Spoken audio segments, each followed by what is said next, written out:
Welcome to our Uni-Vibe series. In this series, we're going to share with you Uni-Vibes from some of our favorite manufacturers. And maybe we'll figure out, does the drive go before or after a vibe?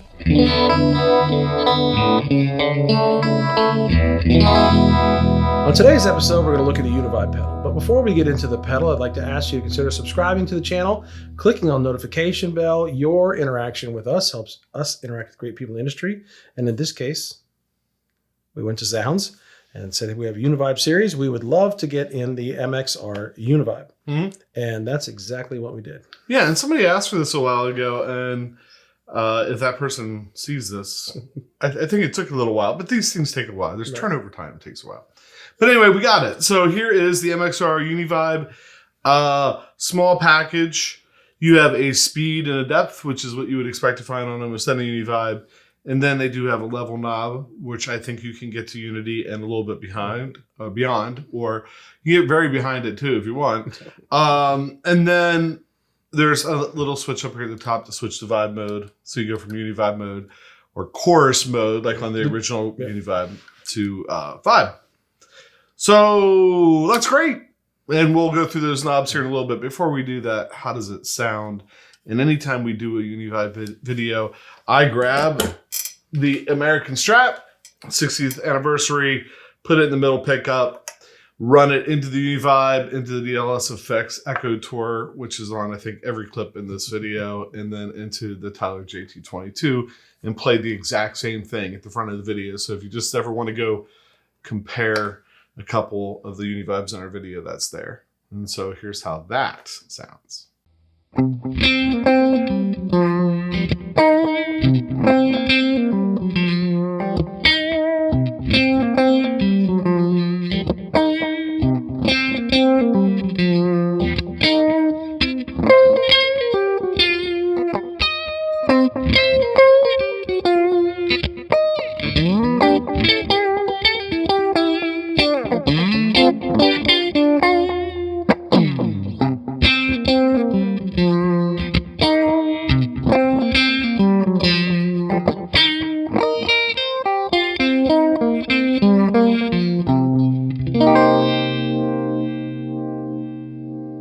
All right, I wanted to take the Uni-Vibe for a spin, and one thing I do is go to something I'm pretty familiar with. So I grabbed the Silver Sky SE, again through the Echo Tour and the Tyler. I was thinking that our Echo Tour is 95% always on. It's just what is the rate of the delay.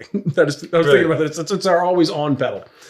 So I have paired that with the Uni-Vibe, and I played this.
So now we're getting into the knob turning section. I think we start with the speed knob. And so we turn the speed all the way down, and Pat played, and we just run it up for you so you can hear what that sounds like.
All right, so the next thing we did was kind of the same thing with the depth knob, ran it from basically all the way down to all the way up, so you can get an idea of what the range of that knob is.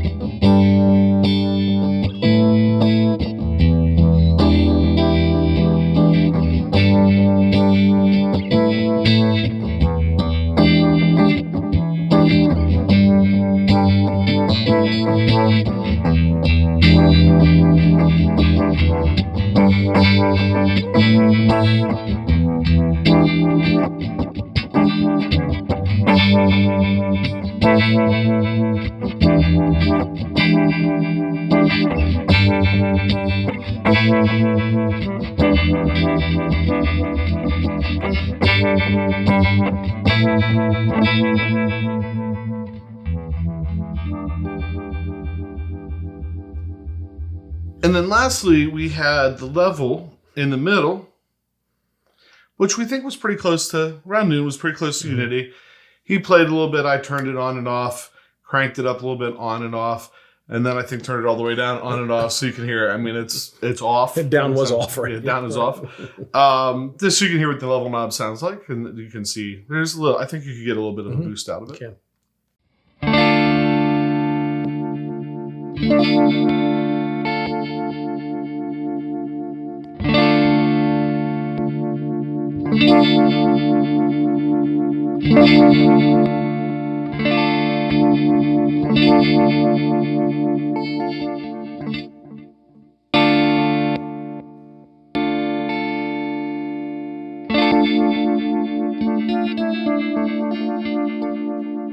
All right, so there was one more feature on this pedal, kind of like a lot of Uni-Vibes. It has the default setting is the chorus setting, and then you can engage the vibrato setting there by just depressing that knob. So we did that and ran the knobs.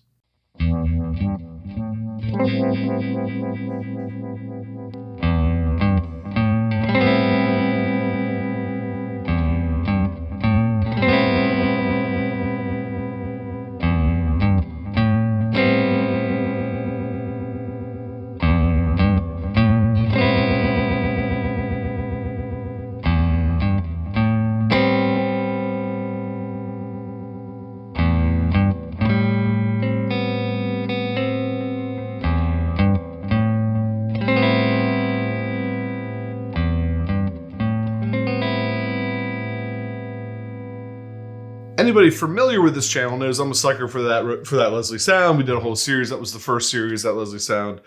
And so now whenever we get some modulation pedals in, we always like, can we get that Leslie sound? And so I always go back to the riff I played in that Leslie sound. We dial the speed up a little bit, and we try to see if we can get it to sound like Leslie. You can be the judge on that, but here's that clip.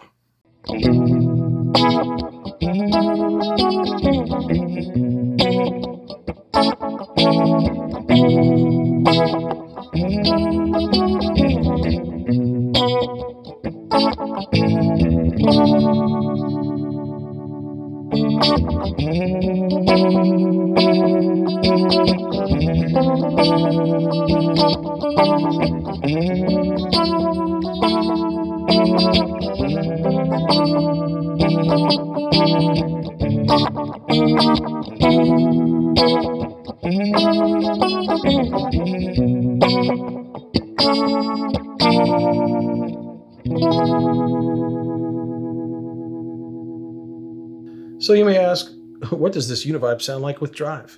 Well, we've got something for you. So I went back off of our shelf and I grabbed Keeley 4-in-1 pedal. I grabbed the Super Rodent and I used it in the hybrid setting, and I had it in the SD1 in the tone and the Rat in the drive. Went over to the Gibson wall, which is off camera, and I grabbed this SG Junior with pretty magical P90 pickup in it and played this.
So for my last clip, I grabbed my old 99 Fender American Strat that my wife hates, and this is the only place I'm allowed to play it. And it's tuned down a half step. And then for the overdrive pedal, I too grabbed one of the Keeley 4-in-1s. This is the Angry Orange, and I had it in the MF. I think that stands for muff, not what you're thinking.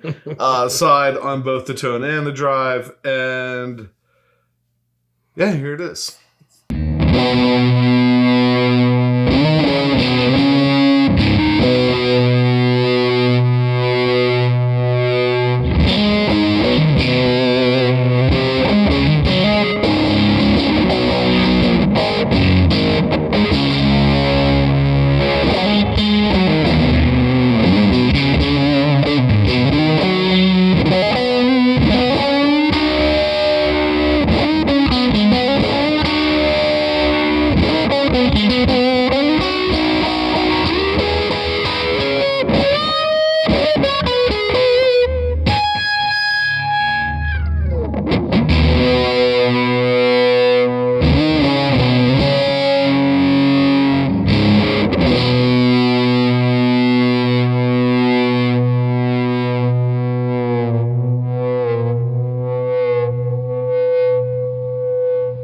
That's the clips for tonight. Final thoughts? It's a Uni-Vibe pedal. It is a Uni-Vibe pedal. Yes, congratulations. There you go. Good night. It only took me 12, 14 Uni-Vibe pedals. I did like it. If I had I don't know if it's a complaint, the speed, there was a big dip from off. It was very, very, very subtle until you got to like 11. And then it really engaged. So I found it difficult at times to slow it way down without losing tone. Could be an operator error or not. Because I've gotten to where I like the slower side of things. I like the slow side of a Leslie now, which I really was always like the fast. So I struggled to try to get that out of it. But when you get it up to like 11 or beyond, it works great with the depth and the level. So I was able to get things out of it that I liked. I just struggled to get the slow. And again, it could have been tried to compensate with the depth. Is the depth up too much? I think you were saying, is the trough too low? So it kind of disappeared on me when I tried to go slow with it. But when you speed it up, it sounded good. It's like it could be an operator error. Yeah, I think we've done so many of these. And there's a point where you feel like, okay, I mean, we're not experts on anything guitar related. We're just two guys that like guitar. Right. But there is a point where you go, okay, we've played almost every Leslie pedal out there. Like we've heard everyone in the room, whether it's in stereo or mono, we've heard, there's some knowledge gained. Uni-Vibe, I still feel like I haven't figured out how to dial in the tone that I have in my head sometimes. Right. And you hit the nail on the head. When you slowed this one down and had the depth up pretty high, I think that trough got so low it made you feel like you lost all your high end on your guitar, and it stayed down there for so long. Mm-hmm. So I don't know if like maybe backing the depth back a little bit, is going to bring that up so it doesn't dip down so low. But then you lose some of the warble or whatever. Right. You are right. If you go back and look at the speed demo we did, after I went through it, I went back and then rolled through like 11 to 1 o'clock real slow. So you can hear, like, I feel like most of the range of the pedal is in that very narrow area. Mm-hmm. But it sounds great. It does. I always say I'm kind of surprised. I'm like, I think you feel like people, especially in the Uni-Vibe world, get so into like, what are the high-end Uni-Vibes? And I'm going to spend $500 to have the custom-made Uni-Vibes, that this shouldn't sound good. Right. And it does. Right, it does. And so for a lot of people, I think, anyway, let you guys be the judge of that. Mm-hmm. So, you got anything else to add to that? I'm just glad we get to keep trying them. I mean, it puts you in a different space when you're trying to play. It takes you in different directions. Hopefully, glean a little bit of information as we go. So, I like it. Like, I like the opportunity. And I'll add on to that. They are all different. Yes. Some of them take a little bit more work to dial in that tone you have in your head. Some of them, it's always like it's like right there. Some of them work well with other pedals. Some of them don't. Right. Like some of them, I don't know. They're just, they're different. Go to our webpage and click on the Uni-Vibes and you'll see every one that we've done so far in the series. And I guarantee there's more to come. Right. So, right. with that, hey, thanks for watching. If you click the subscribe button, hit the notification bell, leave a comment, any of that stuff. Anytime you interact with the channel, that's what helps us interact with cool people like Zzounds who send us this stuff. They don't tell us what to do. They send us what we ask for. They don't tell us what to do with it. They don't even really require us to put affiliate links, but we do. And we appreciate them, and we appreciate you for helping make that relationship happen. So with that, I'm PJ on behalf of the Beard, reminding no matter what you hear, you never have too much gear. I bought this shirt. Thank you.